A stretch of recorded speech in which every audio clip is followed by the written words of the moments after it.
Pompiers, voitures, bus, place de l'Opéra, une bataille pare-choc contre pare-choc s'engage. La règle, c'est chacun pour soi et des bouchons pour tous, sous le regard perplexe des touristes. On a cru qu'il y avait eu un accident ou que des gens avaient été arrêtés par la police. En fait, c'est juste à cause des travaux. C'est incroyable. Ces derniers temps à Paris, des palissades de travaux ont fleuri un peu partout. Plus de 6000 chantiers de voirie sont actuellement en cours dans la capitale. Résultat, les Parisiens tombent sur une route en travaux tous les 270 mètres. Vous voyez, j'ai pas réussi à traverser. C'est Paris chantier. C'est devenu infernal. On ne sait pas bien pourquoi on fait ces travaux-là. C'est pas très clair. Si la mairie n'est à l'origine que de 7% des chantiers dans la ville, elle assume et demande un peu de patience. On a la construction d'un certain nombre de pistes cyclables qui créent des problèmes ponctuels et nous en avons hautement conscience. Il y a quelques grands réaménagements de places, la Bastille, la Nation. Mais quand c'est fini, je crois que vraiment la satisfaction sera au rendez-vous. Les chantiers devraient encore durer quelques mois. À la fin, 50% d'espace supplémentaire pour les piétons et les cyclistes promet la mairie. Un bel argument de campagne. Sur RTL, vous êtes journaliste, enquêteur. Vous publiez Notre drame de Paris. J'ai bien dit drame. Sous-titre, l'enquête qui lui fait peur, aux éditions Albin Michel. Et lui, c'est Anne Hidalgo, la maire de Paris. Vous n'y allez pas de main morte, Éric Routhier. C'est un réquisitoire anti-Hidalgo? Non, c'est pas du tout un réquisitoire anti-Hidalgo. C'est une enquête avec des faits accumulés. Mais c'est plutôt caustique. Mais il n'y a pas de volonté de dénonciation ni de. C'est pas un brûlot, non. C'est une enquête. Quand on vous lit, non, mais une enquête peut être un brûlot. Hein. C'est pas à vous que j'apprendrai ça parce que vous en avez publié un certain nombre dans votre sur journaliste. Ce plan-là, peut-être. Oui. D'accord. Je vais directement au cœur du dossier. Est-ce que vous estimez qu'elle est irresponsable? J'ai même envie de dire dangereuse parce qu'à vous lire, elle rend finalement la vie des Parisiens et des Franciliens quasi invivable. Oui, d'ailleurs. On peut dire que aujourd'hui, là, elle bloque Paris entre l'Est et l'Ouest. Il lui reste à bloquer les ponts de Paris et à les rendre piétons pour bloquer le Nord-Sud. Je veux dire que c'est vraiment... Non, c'est hallucinant. Ce qu'elle fait est hallucinant. Alors, vous allez me dire, mais c'est normal de diminuer la voiture. Oui, c'est normal. Je suis tout à fait d'accord. Mais il y a des villes, je pense à Amsterdam ou à Stockholm, où on fait tout ensemble, on développe tout, on coordonne tout. Là, il y a une espèce de pathologie anti-voiture qui est incroyable. Et il y a un moment, ça va s'arrêter, quoi. Vous affirmez dans votre livre qu'à son initiative, des bouchons artificiels ont été organisés. C'est une information. Hein. Vous dites, voilà, moi j'ai enquêté. Alors, comment et dans quel but ? C'est parce qu'on l'a souvent dit, voilà, et elle disait, mais ça c'est les opposants, c'est la droite, c'est le lobby de la bagnole qui prétend ça. Vous dites non, c'est organisé. Absolument.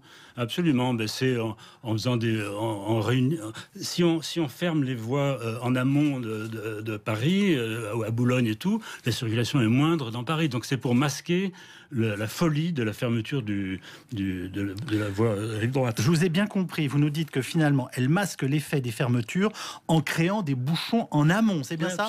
Absolument. Mais c'est bon, pardonnez-moi, ces bouchons artificiels finalement créés par des services de voirie, vous en avez la preuve? Oui, bien sûr. Tout le monde, tous les Parisiens le voient. Hein. Quand vous venez de Boulogne et que vous, encore plus, quand vous avez une voie qui est neutralisée où il n'y a personne dedans, voilà, tout le monde le voit, tout le monde le sait. En vous disant, je me demandais si c'était pas aussi un règlement de compte personnel, celui d'un automobiliste qui n'en peut plus. Pas du tout. C'est pas du tout un problème personnel. Non, mais sur la circulation, c'est un élément, c'est ce qui est le plus visible. Mais c'est une gestion qui est devenue délirante, la gestion de la mairie de Paris. C'est-à-dire gestion délirante. On dépense 400 millions de plus chaque année que ce qu'on gagne, donc on s'endette. On est passé de 1 milliard de dettes à 5,7 milliards de dettes. On est au-delà de tout ce qui est raisonnable. Quand on s'endette, ça veut dire aussi qu'on investit. En tout cas, c'est comme ça que parfois on le justifie. Oui, on investit quoi? Et où? Alors on fait des subventions. Alors les subventions, c'est parfait. Il y a des subventions, il pleut en Nouvelle-Calédonie, on donne 30 000 euros. Il y a une bibliothèque à Dakar, on envoie de l'argent. Tout ça. Il y a une folie de subventions, c'est du clientélisme. Mais à un point qu'on n'imagine pas. Il faut regarder les choses de près. Est-ce que vous avez sollicité la maire de Paris pour débattre de tout ça avec elle? Bien sûr, mais la maire de Paris, Il y a un chapitre qui est consacré à ça. Elle ne reçoit pas comme ça. Elle nous a expliqué qu'il fallait montrer patte blanche avant d'être reçu et qu'on avait peut-être une chance de l'être. Mais si on posait des vraies questions, oui. Et on allait être viré dans la minute. Non, vous prétendez que vous, journaliste, elle vous connaît depuis des années, voilà, pour obtenir un entretien avec la maire de Paris, il fallait en gros préparer les questions et qu'en aucun cas ça pose problème. Absolument, et que c'est bien plus compliqué qu'avec un chef d'État étranger. Hein, c'est la reine du monde, Anne Hidalgo. Dans votre livre, vous abordez plusieurs aspects de la vie quotidienne des Parisiens et des Franciliens. On l'a abordé sur les questions notamment de circulation. Je voudrais qu'on revienne un tout petit peu sur le budget de la ville. Chaque année, la mairie dépense 400 millions de plus qu'elle ne gagne, nous avez-vous dit. Je vous ai fait remarquer qu'on pouvait estimer qu'il s'agissait d'investissement. Mais vous avez enquêté. D'où vient le trou dans les caisses, finalement? C'est l'ensemble de ces subventions qui sont distribuées? C'est aussi le rôle d'un maire de faire des choix. Non, mais c'est la gestion à l'ancienne. C'est-à-dire que... Qu'est-ce que vous appelez la gestion à l'ancienne? C'est intéressant. La gestion socialiste des années 80, on dépense, et puis on attend que le successeur renfloue les caisses. C'est pas mais ça veut dire que vous nous annoncez un possible désastre financier? Oui et non, parce que c'est quand même une grande ville. C'est vrai qu'on peut toujours augmenter les impôts. Le successeur ou c'est pas en faillite. Paris n'est pas une ville en faillite. Mais la Chambre régionale des comptes explique que au-delà de 3 milliards de dettes, c'est plus gérable. On est à 5,7 milliards. Le pari d'Anne Hidalgo, c'est un problème par jour. Oui. Il y a toujours un truc qui ne va pas et on a l'impression qu'elle le découvre toujours après coup. Donc le stationnement des voitures, c'est plus possible parce qu'elle enlève toutes les places. Pour mettre, d'abord parce qu'il y a des travaux partout, ça on l'a dit 1000 fois, hein, le fameux trésor qu'elle cherche qui est enfoui dans les sols de Paris. Après parce que il faut faire les vélos. Après il faut faire les scooters. Il faut faire les voitures, ouais. Je dis les moyens de locomotion en accès libre, hein, je suis en train de faire référence à ça. Où est-ce qu'on va déposer le véhicule quel qu'il soit? La voiture, on n'a plus le droit. La trottinette, alors, effectivement, il faut quand même dire que la plupart, quand elles sont balancées sur le trottoir comme ça et qu'on a une espèce d'amoncellement là, de scooters, c'est pas possible non plus, ça. Mais c'est comme si tout apparaissait et que rien n'était anticipé.